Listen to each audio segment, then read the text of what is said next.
bahwa nanti ketika Nabi Musa diangkat resmi menjadi Nabi Allah dan Rasul Allah, banyak hal yang dia harus hadapi. Satu di antaranya adalah apa? Mujahadah. Di antara mujahadah pengorbanan adalah menahan lapar yang teramat sangat. Dan ini dialami oleh Nabi Allah Musa alaihissalatu wassalam.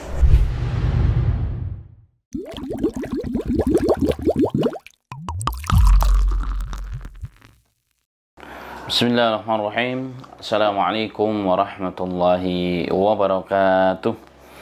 Innal hamdalillahi nahmaduhu wa nasta'inuhu wa nastaghfiruh wa na'udzu billahi min shururi anfusina wa min sayyiati a'malina. Man yahdihillahu fala mudilla lahu wa man yudlil fala hadiya lahu. Asyhadu an la ilaha illallah wahdahu la syarika lahu wa anna Muhammadan abduhu wa rasuluh. Ya ayyuhalladzina amanu ittaqullaha haqqa tuqatih wa la tamutunna illa wa antum muslimun.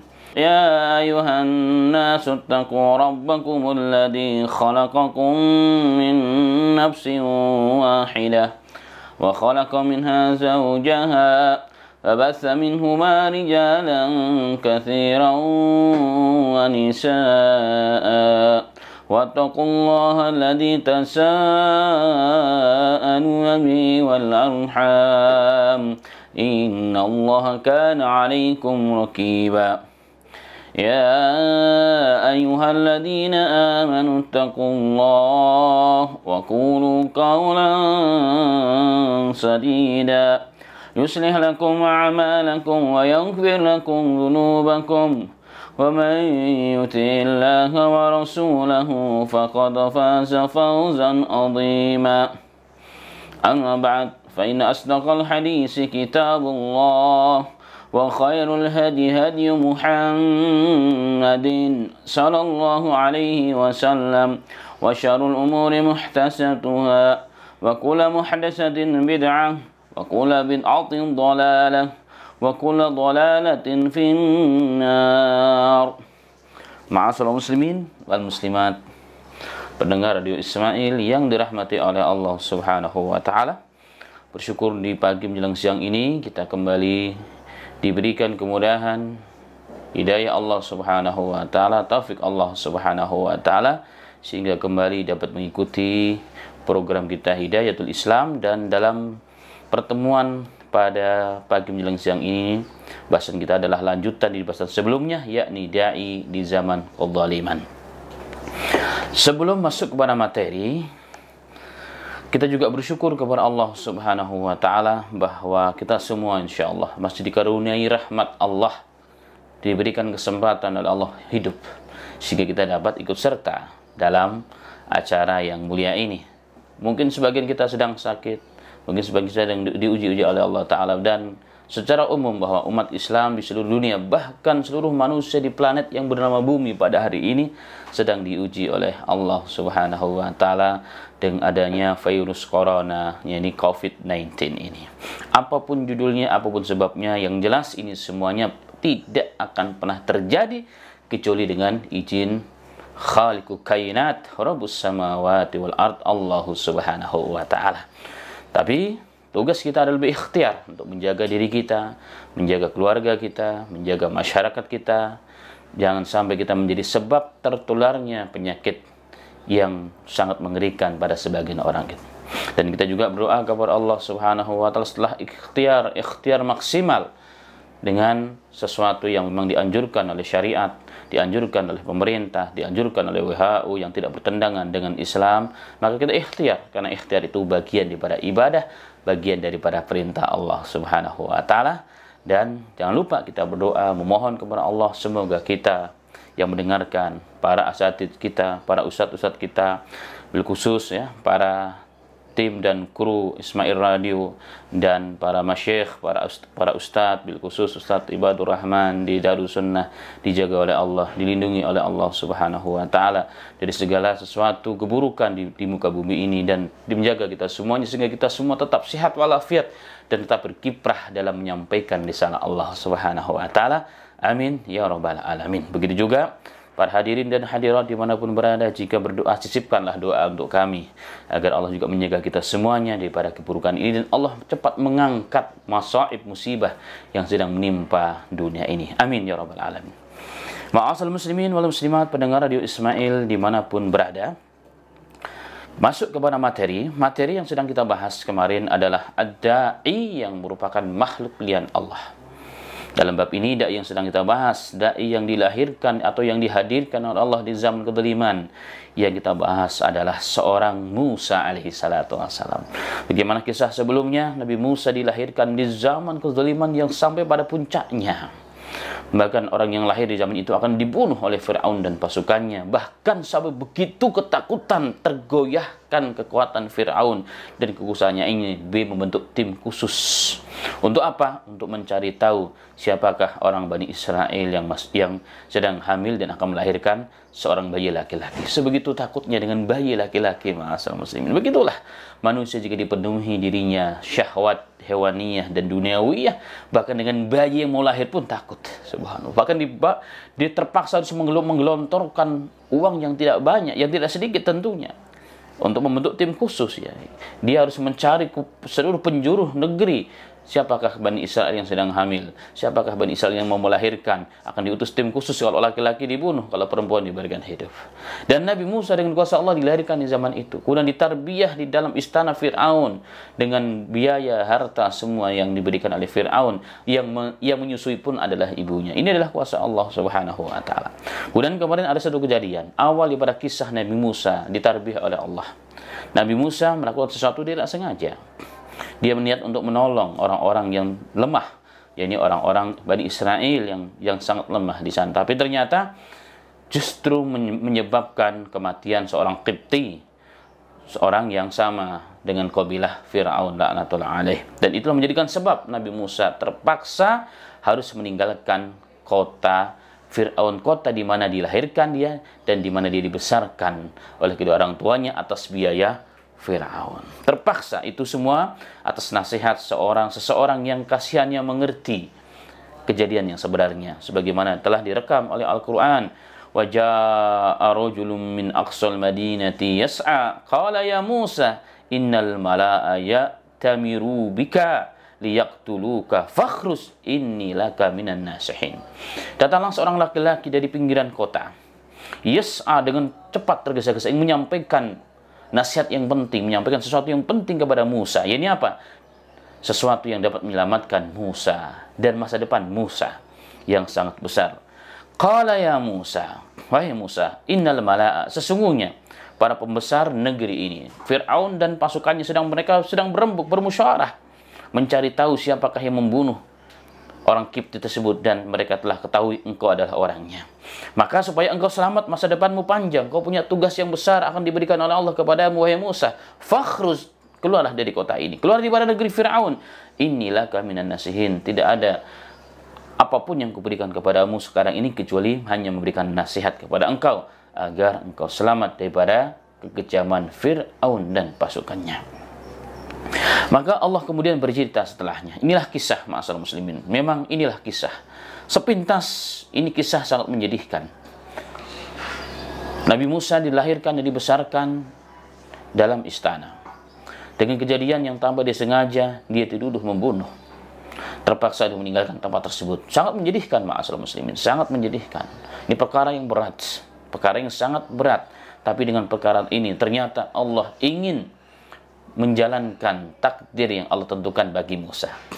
Allah ingin menghantarkan Nabi Musa kepada suatu takdir dan kemuliaan yang Allah akan berikan kepada Nabi Musa alaihi salatu wassalam dengan dia harus meninggalkan tempat Fir'aun.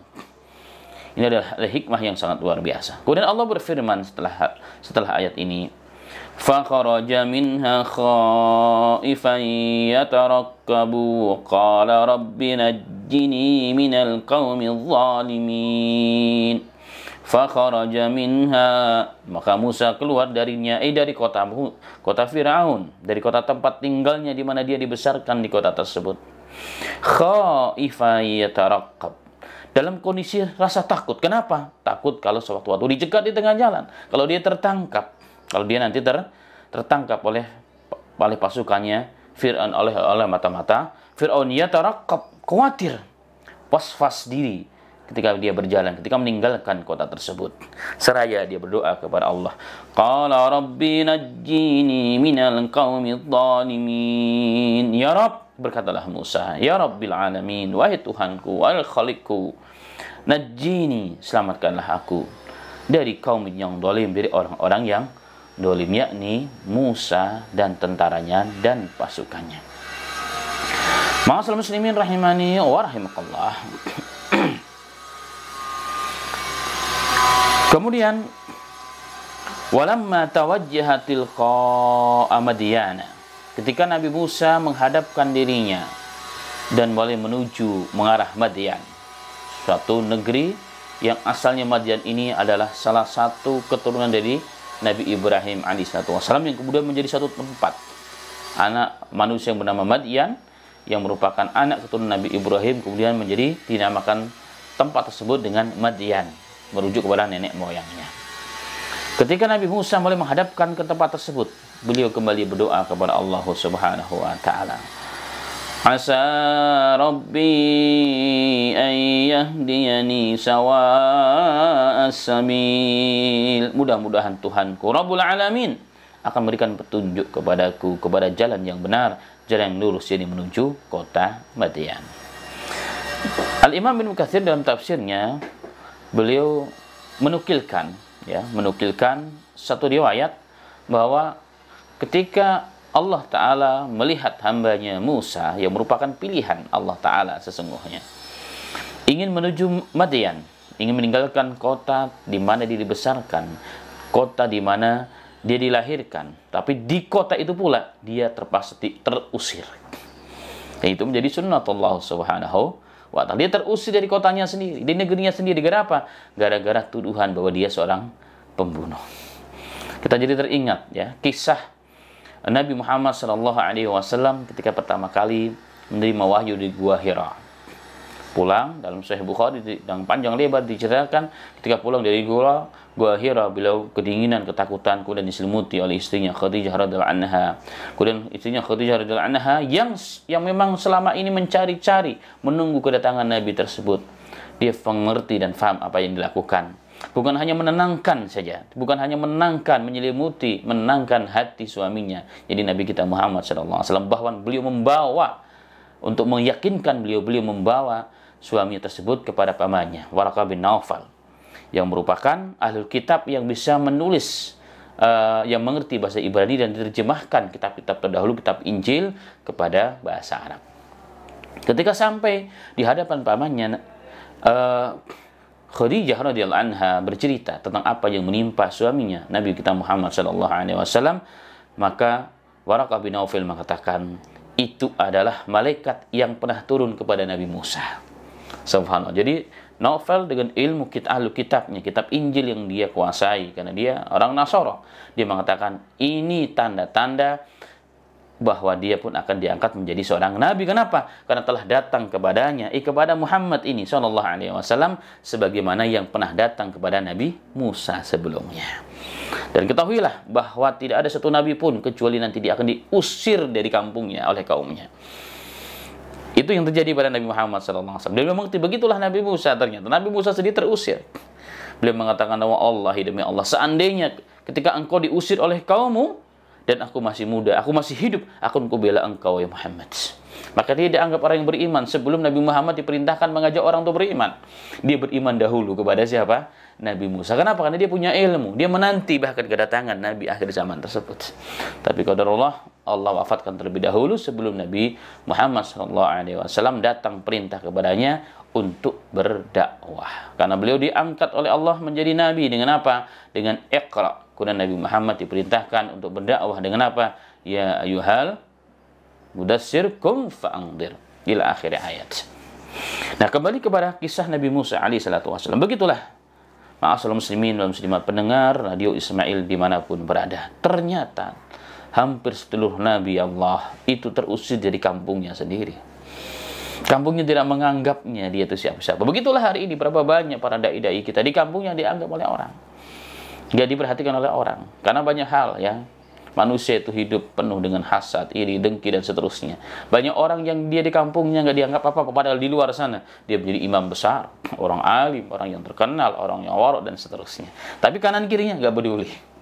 Kanan kirinya tidak peduli dengan siapa dia. Bahkan tidak jarang mereka diusir ketika para dai tersebut mencoba mengaktifkan dirinya di majelis, di masjid, bahkan dituduh dia akan menguasai masjid tersebut. Ini sering terjadi, dan ini bukan pertama kali. Yang lebih berat adalah para nabi kita alaihi salatu wasallam, termasuk nabi kita Muhammad, dan termasuk juga nabi Allah Musa alaihi salatu wasallam. Nabi Musa terpaksa harus meninggalkan kotanya di mana dia dibesarkan, dia dilahirkan, atas petunjuk Allah tentunya. Dan itulah ketika Nabi Musa alaihi salatu wasallam walamma tawajjaha tilqa'a Madyana, ketika Nabi Musa mulai menghadapkan dan mulai menuju arah ke Madyan. Madyan hari ini masuk ke wilayah Yordania. Hari ini masuk ke wilayah Yordania. Bayangkan dari kota Mesir sana. Tawajjaha tilqa'a Madyana, seraya dia berkata, qala asa rabbi an yahdiyani sawa'as sabil. Subhanallah. Manusia, dai hanya berdoa kepada Allah. Semuanya adalah atas keputusan Allah Subhanahu wa taala. Tidak boleh yakin dengan usahanya. Apa yang ditempuh ini benar, tapi kita serahkan semua kepada Allah agar kita dituntun terus oleh Allah Subhanahu wa taala. Pada ayat yang sebelumnya juga, kisah seorang laki-laki yang memberikan nasihat kepada Nabi Musa agar Nabi Musa cepat meninggalkan kota Mesir itu. Ini juga satu petunjuk yang jelas kepada kita semuanya bahwa ya benar, kebenaran jika dibawa akan banyak orang yang tidak suka. Jadi orang hidup itu ternyata tidak semuanya suka kepada kita, yang tidak suka banyak. Tetapi selalunya ada orang yang suka juga. Ada orang yang mengerti kebenaran itu adalah benar. Maka dia akan memberikan nasihat kepada kita. Dan ketika ada orang yang memberikan nasihat kepada kita, kita bersyukur. Kenapa? Berarti masih ada orang yang peduli dengan kita. Jangan sebaliknya. Hari ini kan berapa banyak orang dikasih nasihat malah tersinggung. Padahal orang memberikan nasihat kepada kita, itu apa artinya? Orang masih peduli kepada kita. Begitulah hari ini ma'asyiral muslimin. Kita sebagai anak, tentunya setiap orang yang di dunia ini punya orang tua. Dia lahir sebagai anak. Berapa banyak perkara-perkara yang kita tidak suka dengan nasihat orang tua kita. Bahkan kadang-kadang terucap di lisan kita, orang tua dasar ikut-ikutan aja urusan anak muda. Padahal orang tua itu memberikan nasihat kenapa? Sebagai bentuk kepedulian. Sebagai bentuk kasih sayang kepada kita agar kita tidak sesat. Agar kita tidak salah. Tapi berapa banyak kita hari ini menganggap perkara tersebut sebagai campur tangan orang tua kita. Subhanallah. Ma'asyiral muslimin rahimani wa rahimakumullah. Dalam Al-Quran banyak ibrah dan pelajaran. Baik, kita kembali kepada kisah Nabi Musa alaihi salatu wassalam.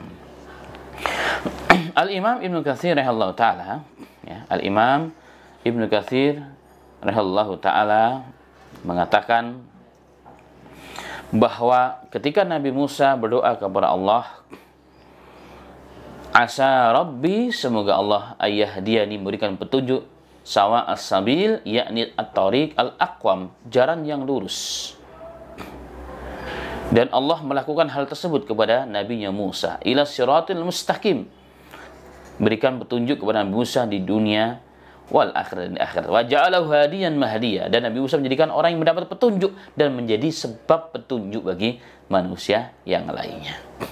Jadi seorang dai bukan hanya dia mendapat petunjuk yang keberjalan-jalan yang benar, tapi dia juga dijadikan sebagai apa? Sebab manusia mendapatkan petunjuk, hadiyan mahdiya. Subhanallah. Ma'asyiral muslimin rahimani wa rahimakumullah. Kemudian walamma warada ma'al Madyana, ketika Nabi Musa alaihi salatu wasalam sampai di mata air atau di sumber air. Walamma warada, ketika Nabi Musa Nabi Musa sampai ma'al Madyana, di sumber air atau di sumur air di sana. Ini satu tanda bahwa Nabi Musa telah sampai ke Madyan. Ada buktinya apa di sana? Ada sumur yang terkenal di sana, sumur Madyan namanya. Wajada alaihi ummatan minan nasi yasqun. Nabi Musa mendapatkan di sumur tersebut sekumpulan orang yang sedang memberikan minum kepada ternak-ternaknya. Jadi di sumur tersebut ya terdapat air yang bagus yang digunakan oleh umat, oleh masyarakat untuk memberikan minum kepada ternak-ternaknya. Wa wajada min dunihim imra'ataini tadudani. Dan ketika Nabi Musa memperhatikan sekelompok manusia tersebut yang sedang berusaha memberikan minum pada ternaknya, mendapatkan di belakang mereka, min dunihim, di belakang mereka, di belakang manusia laki-laki tersebut, dua orang perempuan, imra'ataini tadudan, dua orang perempuan yang sedang menghambat ternak-ternaknya agar ternaknya tidak campur baur dengan ternak orang-orang yang sedang ngasih minum ternaknya tersebut. Kenapa? Karena itu bila terjadi, bisa menyebabkan kemarahan manusia-manusia tersebut, para laki-laki tersebut. Maka dihalangi oleh dua perempuan tersebut. Agar apa? Sekali lagi, agar ternak-ternak si dua perempuan tersebut tidak ikut minum dengan ternak-ternak orang-orang yang di hadapannya. Karena itu akan menyebabkan mereka marah dan mereka akan mengganggu dua orang perempuan tersebut.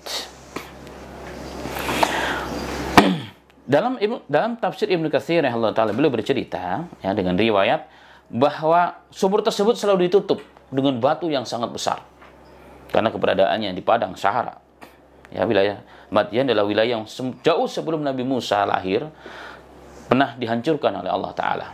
Ya, pernah dihancurkan, ada umat yang tinggal di sana karena membangkang kepada Allah, dihancurkan oleh Allah Subhanahu Wa Ta'ala, sehingga tempat tersebut padang dan tandus.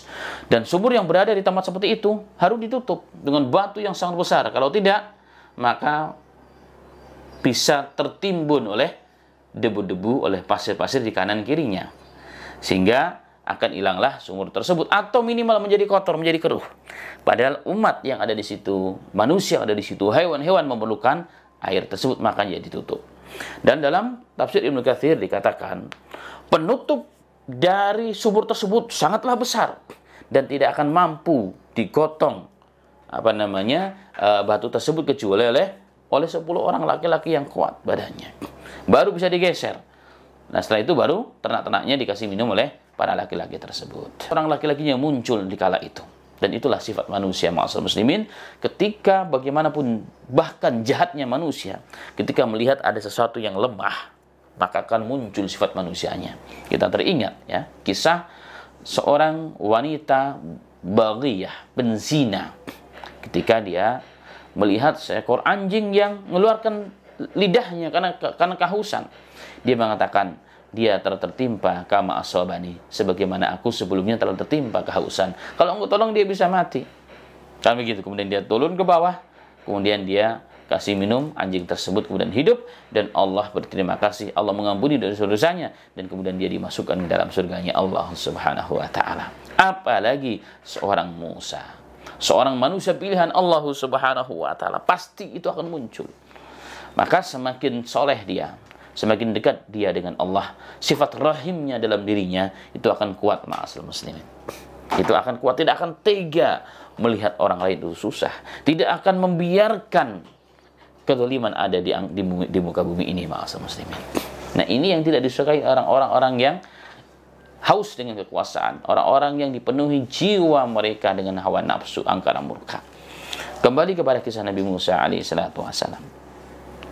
Kemudian ma'asyiral muslimin rahimani wa rahimakumullah.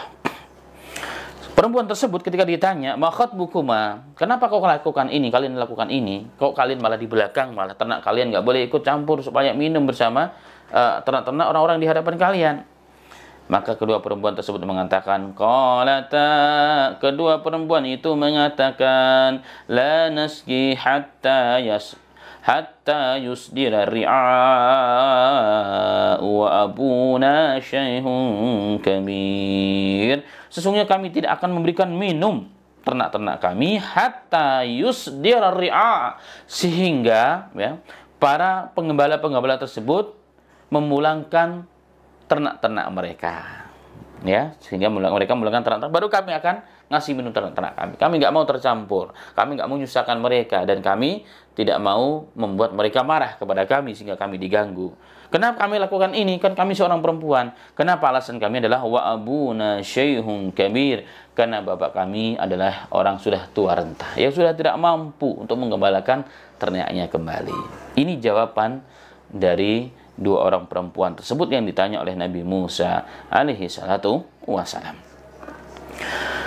Ma'asyiral muslimin rahimani wa rahimakumullah. Jadi jawaban seorang perempuan tersebut jelas, lugas, tegas dan singkat.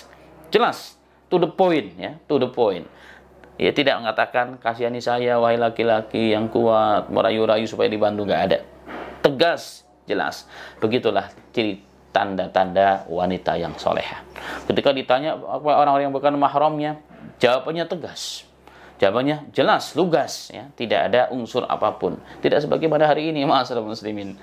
La haula wala quwata illa billah. Ya, berapa banyak hari ini pasangan berantem gara-gara pasangannya judes ya, ketika ditanya oleh temannya, ditanya oleh kliennya, masya Allah lemah lembut. Dari laki-laki atau perempuan sama dalam bab ini, masya Allah. Kita lihat pada hari ini. Tapi ketika ditanya baik-baik oleh pasangannya, baik oleh suami ataupun oleh istrinya, suaranya langsung naik.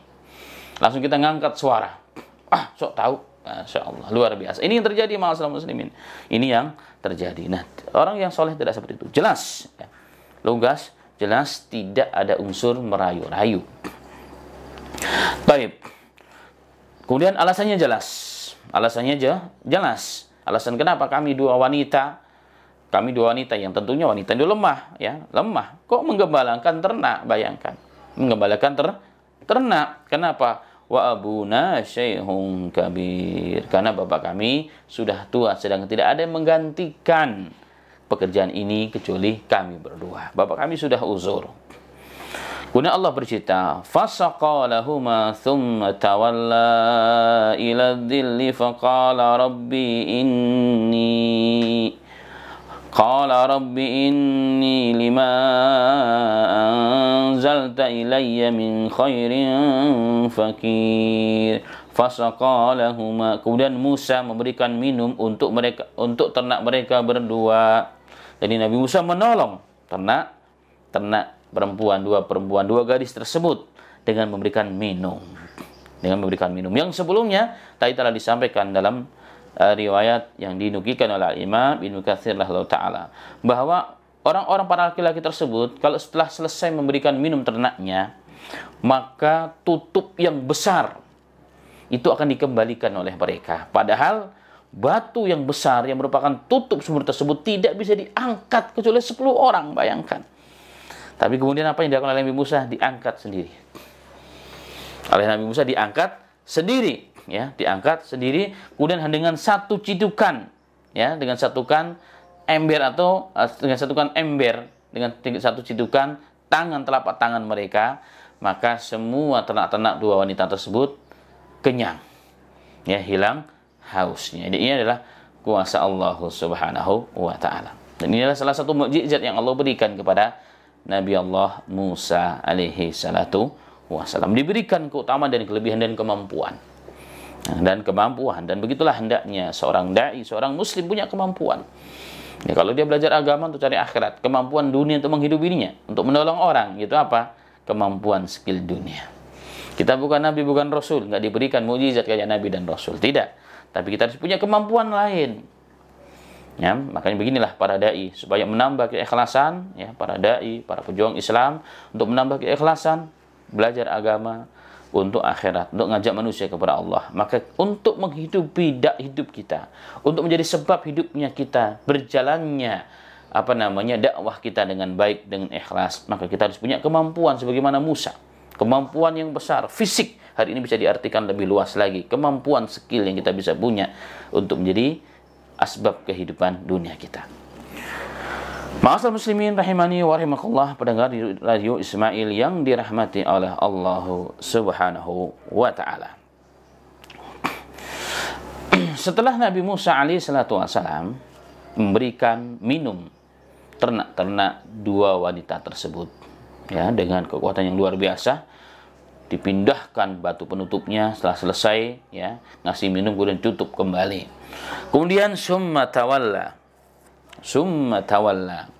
Kemudian Musa alaihi salatu wasalam kembali ila dhilli, ke tempat di bawah pohon yang rindang. Ya, di bawah pohon yang rindang, yang teduh. Kemudian seraya berdoa kembali. Jadi berkali-kali doa. Berdoa kepada Allah Subhanahu wa ta'ala. Rabbi inni, wahai Tuhanku, sesungguhnya aku ini, lima anzalta ilayya, sesungguhnya terhadap sesuatu yang telah Engkau turunkan kepadaku, ya Rabb, min khairin fakir, berupa kebaikan, ya, berupa makanan, aku sangat memerlukan tersebut. Jadi Musa AS doa kepada Allah, ya Tuhanku, sesungguhnya aku sangat memerlukan sesuatu kebaikan darimu, ya Rabb. Ya, ini makanan yang dimaksud. Jadi Musa berarti mengangkat batu tersebut dalam kondisi lapar. Dalam kondisi lapar, maka Nabi Musa berdoa, ya Rabb, berikanlah kepadaku, ya Rabb, aku memerlukan kebaikanmu, ini makanan, ya Rabb. Kenapa? Karena aku sangat fakir, aku sangat perlu, ya Rabbal Alamin. Yang jadi pertanyaan, kenapa Nabi Musa kelaparan? Apakah dia tidak membawa bekal? Iya. Dalam tafsir Ibnu Katsir dikatakan Nabi Musa ketika meninggalkan kota di malam hari, beliau berangkat dengan tergesa-gesa. Tidak mempersiapkan sebagaimana hari ini kita beli tiket, beli ini, bawa ini. Enggak. Kenapa? Karena terkait urusan nyawa. Karena Nabi Musa kalau sampai telat keluar dari kota ditangkap dan akan dibunuh. Maka Nabi Musa secepatnya bisa meninggalkan kota tersebut sehingga tidak ada yang dibawa. Kecuali apa? Dalam tafsir Ibnu Katsir diterangkan bahwa beliau hanya yang jadi bahan makanan yang dia bawa hanya apa? Hanya bakal. Hanya sayur-sayuran, wa waraqul syajar, dan dedaunan dari pohon-pohon. Itu jadi makanan Nabi Musa alaihissalatu wassalam. Wa kana hafian, bahkan Nabi Musa meninggalkan kotanya dalam kondisi tidak pakai sendal, hafian. Jadi nyeker. Perjalanan yang begitu jauh. Bahkan dalam beberapa tafsir diterangkan Nabi Musa bahkan kakinya bengkak-bengkak dan lecet sampai di tempat itu. Makanya beliau berteduh di situ. Ya, berteduh di istirahat di situ. Kenapa? Kakinya sudah parah berdarah-darah, lecet, bengkak. Karena beliau keluar dari sana bahkan tidak pakai sendal. Subhanallah, tidak membawa bekal yang cukup. Tidak membawa bekal yang cukup sampai di sana. Dan beliau dalam kondisi sangat lapar yang sangat luar biasa. Sehingga dalam istilah orang Arab itu dikatakan bahwa batnuhu, ya, bahwa perutnya lasikun bidohri, nempel dengan punggungnya. Ini istilah orang Arab. Kayak kalau perut nempel dengan punggung artinya apa? Berarti perutnya kempes, perutnya tidak terisi makanan. Jadi Nabi Musa sangat begitu lapar sampai dia minta kepada Allah, Allah Subhanahu wa ta'ala, Rabbi inni lima anzalta ilayya min khairin fakir.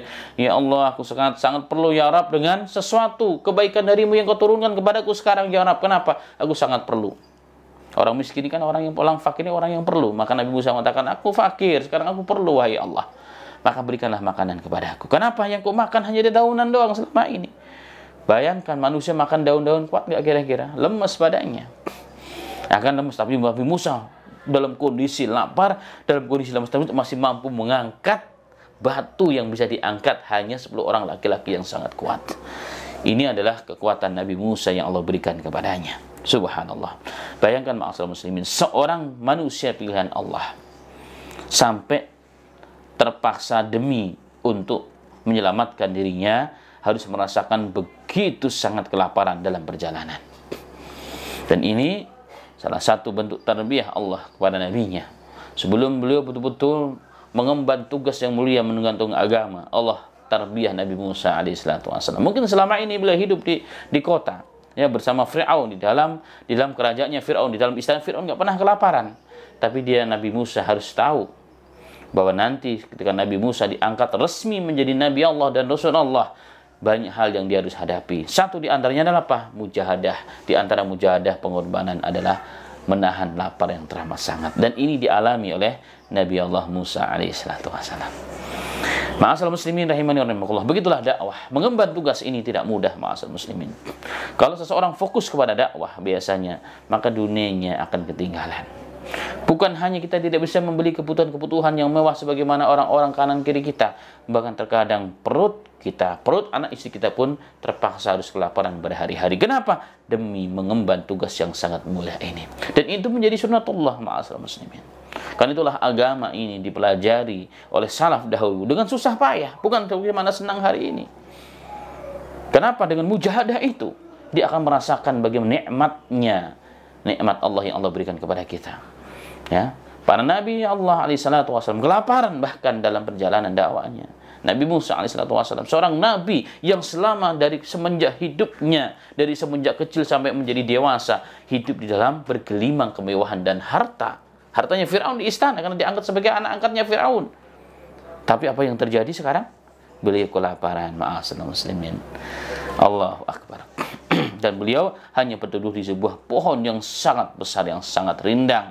Makanya Allah mengisyaratkan summa tawalla ila dhilli. Kemudian Nabi Musa kembali ke bawah pohon yang sangat rindang dan sangat teduh. Al-Imam Ibnu Katsir menceritakan bahwa pohon itu pohon yang sangat rindang dan sangat besar. Yang sangat besar. Bahkan diriwayatkan kepada Abdullah bin Abbas dan Abdullah bin Mas'ud, ya, dan Imam As-Suddi dikatakan jalasa tahta syajarah, beliau duduk di bawah pohon tersebut karena begitu rindang, sangat luar biasanya. Dan itu masuk wilayah Madyan, hari ini masuk wilayah Yordania. Hari ini masuk wilayah Yordania. Beliau Al-Imam Ibnu Katsir juga meriwayatkan dengan sanadnya kepada Ibnu Mas'ud. Ibnu Mas'ud radhiyallahu anhu, beliau mengatakan, aku naikin kuda, unta, ya, aku berjalan sampai 2 malam demi untuk mendatangi tempat itu. Tempat di mana di wilayah Madian, di bawah pohon di mana Musa dulu pernah tinggal di situ dan berbicara kepada dua perempuan tersebut. Dua perempuan tersebut. Dan beliau mengatakan, faidahiyya syajaratun hadra. Dia ternyata pohon yang sangat besar, yang sangat hijau, sangat rindang. Dan untaku pun yang kelaparan langsung memakan daun-daun tersebut. Jadi kalau unta pun makan, Nabi Musa pun makan. Nabi Musa pun makan daun-daun itu, apalagi unta. Logikanya demikian, ya, karena unta pun kelaparan. Sebagaimana Nabi Musa satu kelaparan, maka memakan daunan tersebut.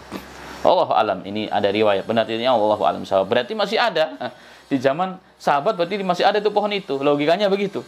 Logikanya demikian, Allahu alam sawab. Jadi Al-Imam hanya bercerita menukilkan satu kisah riwayat kepada sahabat tersebut, ini Ibnu Mas'ud radhiyallahu anhu. Baik, kemudian dikatakan setelah aku melihat pohon tersebut, untaku memakan pohon yang sangat hijau tersebut. Kemudian aku berdoa kepada Allah untuk Musa alaihissalam, mengingat kisah dan perjalanan Nabi Musa ke tempat itu, mengingat pengorbanan dan perjuangan Nabi Musa ke tempat tersebut demi menjalankan tugasnya atau perintah Allah subhanahu wa ta'ala. Ma'asyiral muslimin rahimani wa rahimakallah. Maka kisah tentang perjalanan Nabi Musa dari Mesir, dari istana yang penuh dengan harta, segala fasilitas ada tersedia, terpaksa beliau demi untuk tarbiyah yang Allah tarbiyahkan kepada kita, tarbiyah ilahiyah. Beliau terpaksa harus berjalan jauh tanpa alas kaki, tanpa bekal yang cukup, makanannya pun hanya sarunan dan daun-daun pohon, dan beliau sangat begitu kelaparan. Inilah tarbiyah yang Allah berikan kepada Nabi Allah, Nabi Musa alaihissalam, karena beliau ingin mempersiapkan Nabi Musa menjadi dai kabir, menjadi seorang Nabi dan Rasul alaihissalam yang mengajak manusia kepada Allah subhanahu wa ta'ala. Karena itulah ma'asyiral muslimin, tidak ada dai yang tidak ditarbiyah, tidak ada calon dai yang tidak ditarbiyah, tidak ada hidup seorang dai yang senang terus, tidak ada. Ada proses, terkadang di bawah, terkadang di atas. Tilkal ayyamu nudawwiluha bainan nasi. Kadang di bawah, kadang di atas. Itulah roda yang diputar oleh Allah subhanahu wa ta'ala. Dengan demikian ma'asyiral muslimin, maka itulah yang bisa kita sampaikan pada kajian pada pagi menjelang siang ini. Semoga apa yang kita sampaikan bisa menambah maklumat, menambah semangat kita semuanya, dan jangan berputus asa pada kita semua hari ini yang hidup di zaman yang kata orang lagi susah karena virus corona tersebar di mana-mana. Maka jika kita bandingkan dengan Nabi Musa, Masya Allah, jauh. Nabi Musa nggak makan, nggak minum, jauh dari orang, jauh daripada tempat lahirnya, dari orang tua, orang-orang yang dekatnya. Nah, kita masih berkumpul dengan saudara kita hari ini. Kita bisa makan, bisa minum dengan tenang. Maka kita syukuri dan kita nikmati. Nggak ada apa-apanya dibandingkan pengorbanan tadi dai kita, Nabi Musa alaihissalam. Kisah perjalanan seorang Nabi Allah Musa alaihissalam, manusia terbaik dari kalangan Bani Israel, nabi yang terbaik, bahkan beliau digelari sebagai ulul azm. Ternyata perjalanan hidupnya tidaklah mulus. Supaya beliau tidak tergoda, terpengaruh dengan kedoliman, yang harus terpaksa meninggalkan kebenaran, maka dia harus bermujahadah. Dia berlapar-lapar, ditinggalkan jabatan kemewahan di negara Mesir bersama bapak angkatnya Firaun. Begitulah risiko dalam kebenaran itu, ma'asyiral muslimin. Selalunya, setiap sesuatu yang kita perjuangkan, ada risikonya. Kebenaran itu ditebus dengan harga yang mahal. Ketinggian nama seseorang itu dibeli dengan harga yang mahal. Itulah Nabi Musa alaihissalam. Hari ini jangan kita pernah berpikir menjadi orang yang hebat, menjadi orang yang terkenal, yang bermanfaat, akan menjadi misbahul huda, menjadi lentera-lentera dalam kegelapan manusia, dengan kehidupan yang nyaman, dengan kehidupan yang santai, fasilitas semuanya ada. Oh, tidak akan mungkin itu bisa terjadi. Quran adalah contoh, pedoman, iktibar bagi kita semuanya. Semoga apa yang disampaikan tadi menambah ilmu, menambah semangat, tidak putus asa bagi kita semuanya, dan secara umum bagi kaum muslimin dan muslimat dimanapun berada. Semoga kondisi kita pada hari ini yang sedang dipenuhi virus corona katanya tidak melemahkan semangat kita dalam menyebarkan agama. Justru ini menjadi pelajaran penting, dan mari kita ambil hikmahnya. Pastinya Allah mempunyai hikmah yang besar dalam kasus yang sedang menimpa dunia ini. Pastinya Allah sedang merencanakan sesuatu yang besar di luar rencana manusia-manusia yang telah merencanakan ini semuanya. Allah punya sesuatu. Allah punya sesuatu untuk umat Islam, untuk kebenaran ini. Dan kita berdoa kepada Allah Subhanahu wa taala, semoga kita diberikan faham, dan Allah lindungi kita, dan Allah menjaga kita, menjaga para guru kita, para masyayikh kita dari segala hal, dari keburukan-keburukan makhluk-makhluk Allah Subhanahu wa taala. Demikian, semoga bermanfaat. Wafaqana wa iyyakum. Walhamdulillahirabbil alamin. Saya serahkan kembali kepada host kita pada hari ini. Falyatafaddal mashkura.